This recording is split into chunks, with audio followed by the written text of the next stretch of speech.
All right, so at this point, let's just add the floor and some lights to make this look cooler. So we can just go under standard V-Ray and create a V-Ray plane. Again, this will just give you an infinite floor. And I'm gonna give it sort of like a almost pure white V-Ray material. So standard V-Ray material, and make it a very light gray. So maybe something like this. Apply that white material to the V-Ray plane. And you can go under lights, V-Ray, and create a V-Ray light. Just make one big light like this, and maybe set the multiplier to 2 and make it invisible. And then what I think I did was you can just hold shift and drag and maybe give this just a multiplier of 1 and rotate it a little bit, scale it down, and move it here. That's just because there ends up being a lot of black space inside of the barn, and it can get really noisy back here. So I just want to sort of shed some light into those black areas with this additional light. So maybe something like that. And then you can just sort of find a cool spot for the camera. So let's say something like this and hit Control-C. Make sure that motion blur is enabled for that camera. And then for my rendering settings, it's pretty much the same story every time for me. So I will just do bucket for the type, 1 minimum subdiff, 4 maximum, and light cache can stay maybe at 2000. You can make this, 3000 for your final render. To reduce noise even further, but this is usually what I do. And just let's do a test render and see what this looks like. And it's super bright, and I think that's just because if I go under rendering environment, I have a sky map here from a previous setup, so let's just turn that off and render one more time.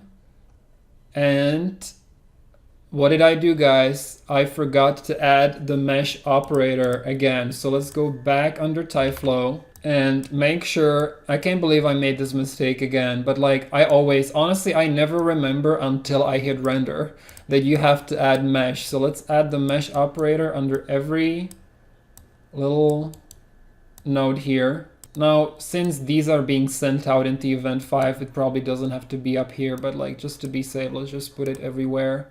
And render this one more time, see what this looks like. All right, so that's looking cool, but I think my maps are not being loaded. So let me just fix that real quick. So if at any point you run into the same issue where your maps are not being loaded because maybe you saved the project into a different folder, then you restart Max and Max doesn't remember where those maps came from, you can just hit Shift T to open the asset tracking, or you can just go under File, Reference, Asset Tracking. And then you can, reload or refresh, and it'll tell you which ones are missing.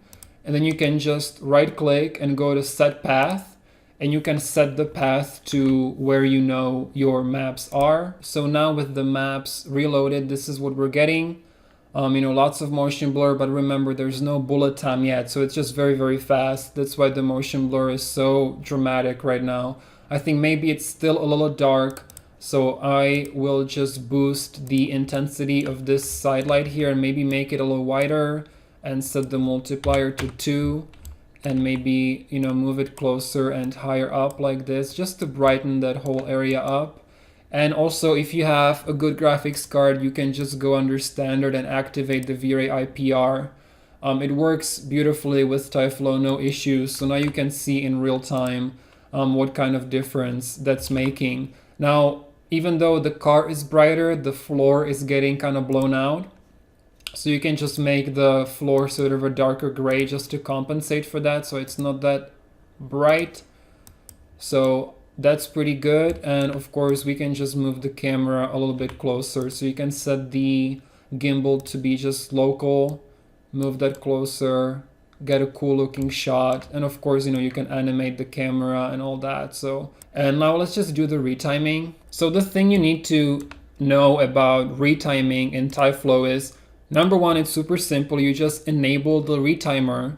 However, remember that only Tyflow will be retimed, not the truck, because the truck is not a Tyflow particle.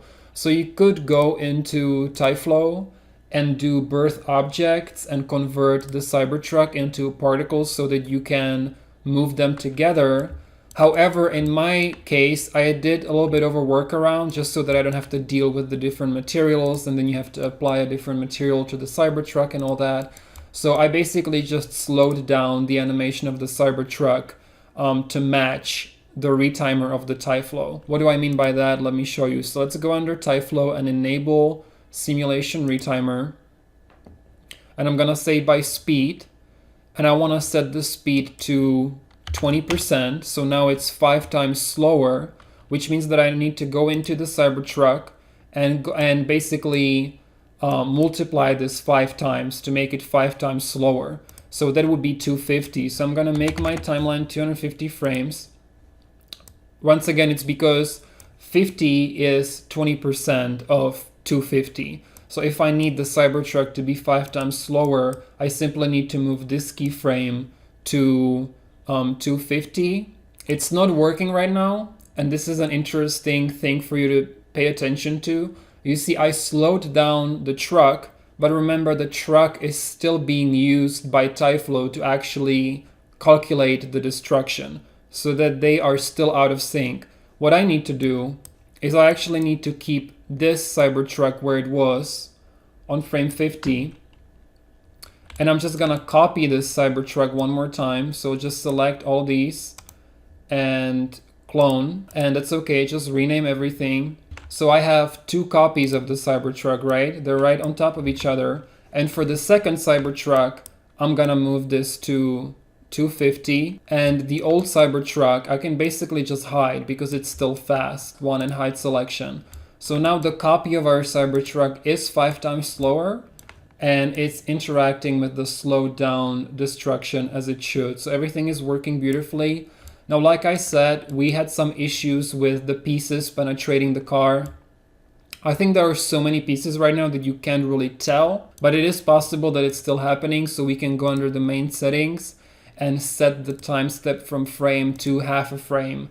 And it's just going to take longer to simulate and update, but we should get some much nicer interaction with the truck. So maybe I can set my timeline to just something like 150 now, because I know that that's all I'm gonna render really. Let it simulate all the way through, and then you can just hit play. And this is it. This is our bullet time destruction. So what I did for the trailer shots was I just made another camera right here. So you can just do Control-C again. And you can just hit P here to switch back to perspective. And what you can do is go into the camera settings, and maybe we can just move the target right on top of the Cybertruck. And you can select both the target and the camera, go under select and link them to the truck itself, so that now the camera is moving along with the truck. So you get this pretty cool sort of tracking shot of the camera moving along with the truck. And you can of course just set some keyframes to give it that matrix look. So we can just enable auto key, maybe move the camera back and move it closer to the car, and maybe move it up like this. And then as we move forward, we can move the camera to the other side of the truck and maybe, move it up and sort of reframe our shot to something cooler. So maybe something like this. And now if I scrub through, we have a pretty cool sort of matrixy bullet time shot of the camera following the truck and going around. Now everything looks ridiculous because the wheels are not animated, so we can just fix that pretty quickly. I'm just gonna select these, and they are just one model, like one piece. So you can just select auto key and then go to frame 150 and rotate these forward maybe 1,000 degrees. You might have to play with this a little bit until it looks right, until it looks like it's moving about as much as it should. Let's see. Okay, so maybe I think the wheels are moving a little too fast. So I'm just gonna remove this keyframe and only rotate them forward maybe 750 degrees and see if that looks more correct. And play. And now I feel like it's too slow again. You see, you just have to like play with it a few times. So maybe let's try faster. Let's give it 400 more degrees. So we're at about 1200. All right, I think I can live with that. So I'm just gonna set the keyframe for this one too. Go forward, set it to maybe 1200 degrees forward. And I'm looking at the number, down here you can see it too. So let's set it to 1200. We can close these V-Ray messages and play.